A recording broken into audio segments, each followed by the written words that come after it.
बिस्मिल्लाहिर्रहमानिर्रहीम। अस्सलामुअलैकुम। आज हम हिस्सा ग्रामर के सवाल रमूज़ औकाफ के बारे में पढ़ेंगे, जो कि पेपर में 5 नंबर का MCQs की सूरत में सवाल आएगा। रमूज़ औकाफ। रमूज़ औकाफ की अलामतों के बगैर तहरीर में निखार नहीं आता। ये दरअसल वो अलामतें हैं जो एक जुमले को दूसरे जुमले से या किसी जुमले के एक हिस्से को दूसरे हिस्सों से अलहदा करती हैं।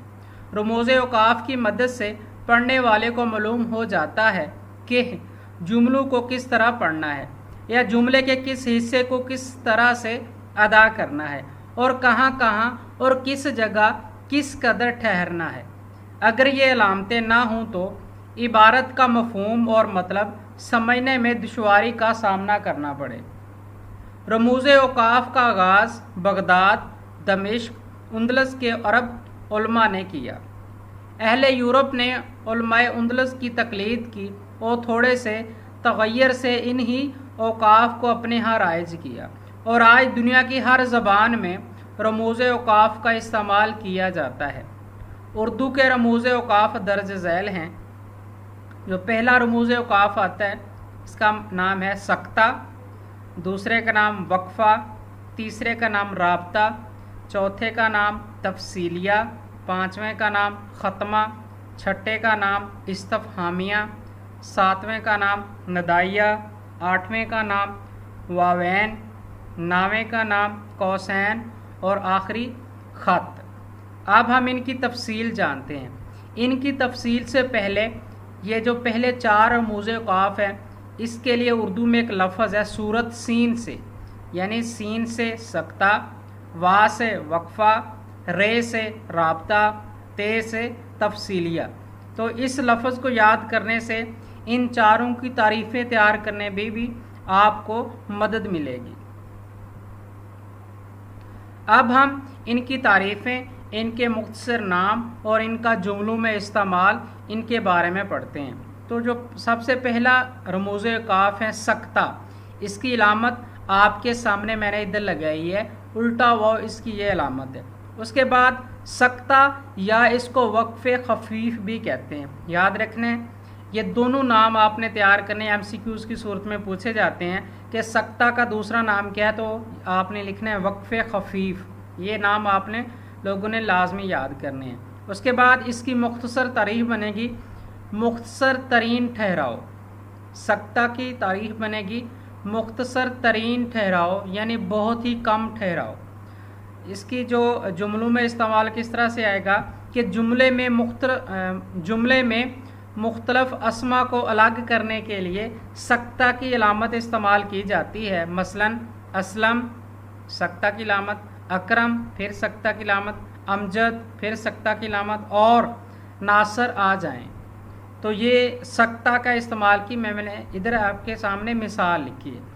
उसके बाद दूसरा जो हमारे पास रमूज़ औकाफ है वक्फ़ा, इसकी अलामत मैंने आपके सामने लगा दी है।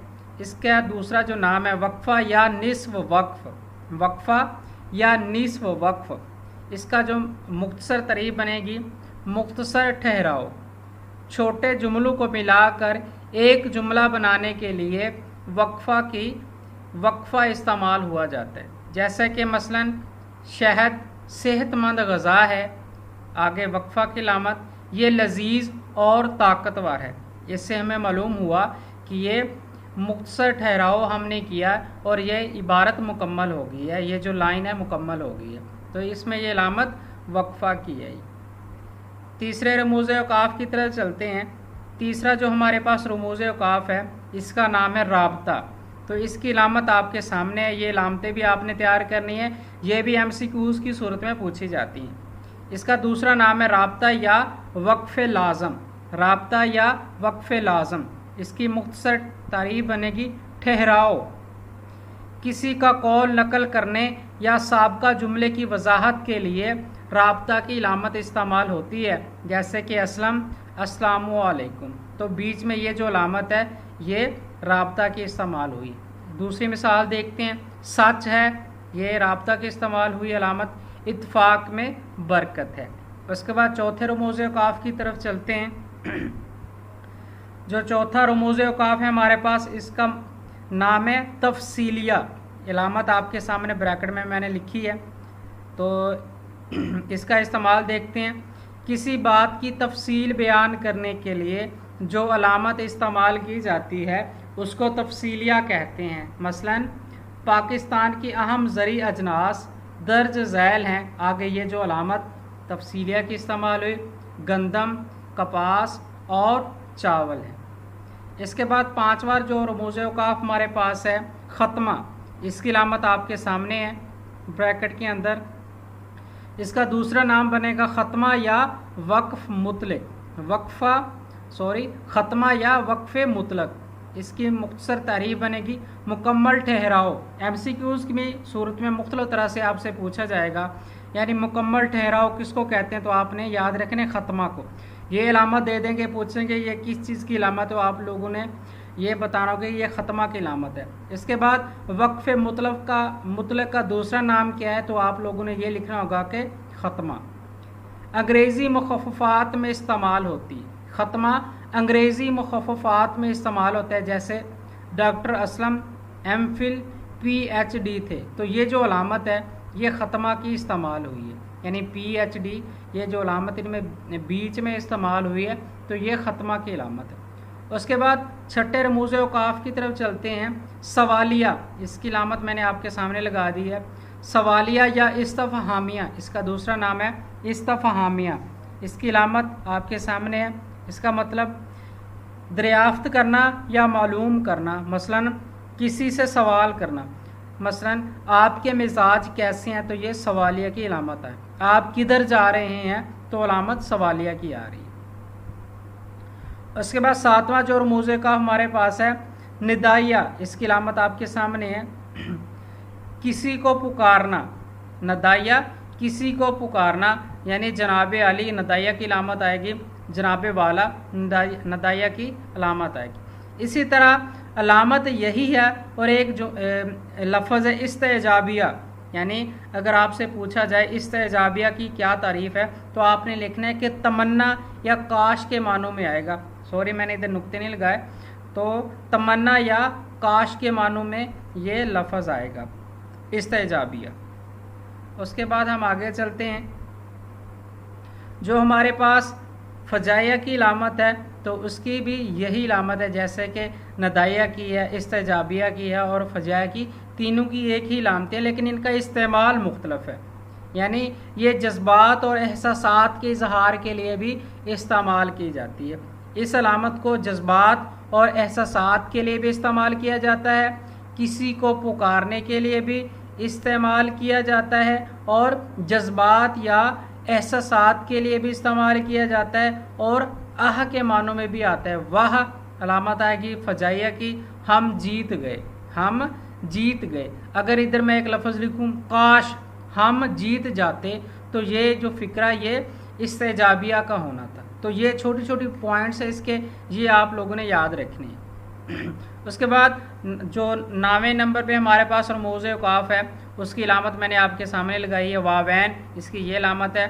और ये बैरूनी इक़्तिबास को नकल करने के लिए वावैन की इस्तेमाल अलामत की जाती है। यानी एक फ़िक्रा आपने लिखा है, तो बीच में आपने एक कोई और बात बतानी है, तो उस वक्त ये वावैन की अलामत आएगी। मसलन कायद के बकौल हमें काम काम और काम पर तवज्जो देनी चाहिए। काम इधर आएगा, मैंने मीम नहीं डाली, काम काम काम और काम पर तवज्जो देनी चाहिए। तो ये जो अलामत है वावैन की इधर भी, और ये जो अलामत लगाई है मैंने ये वावैन की इधर आएगी। इस तरह इसका इस्तेमाल मुकम्मल हो जाएगा।